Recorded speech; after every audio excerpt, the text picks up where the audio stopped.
মহান আল্লাহকে আমরা না দেখে বিশ্বাস করি, তার সব আদেশ নিষেধ মেনে চলার চেষ্টা করি। কিন্তু যে আল্লাহকে না দেখে ইবাদত করছি, সে আল্লাহ যেদিন দেখা দিবেন কেমন হবে সে দিনটি? সঞ্জিদা আজিজ জানাচ্ছেন বিস্তারিত।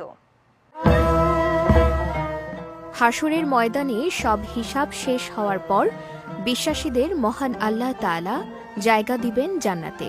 সেই জান্নাত হবে পরম শান্তি এবং নিয়ামতের জায়গা, যেখানে মানুষের কোনো ইচ্ছাই অপূর্ণ থাকবে না। জান্নাতের মাটি হবে মেশকের গন্ধ বিশিষ্ট। সেখানে মুমিনদের জন্য যে ঘর বানানো হবে তার ইট হবে স্বর্ণ এবং রূপার তৈরি। এছাড়া জান্নাতের রাস্তাগুলো হবে মুক্তার তৈরি, আর ঘাস হবে জাফরানের। সেখানে কারো বয়স বাড়বে না। কোনো কোনো বর্ণনায় আছে জান্নাতের পুরুষদের বয়স হবে ৩০ অথবা ৩৩, আর তাদের উচ্চতা হবে আদম আলাইহিস সালামের মতো।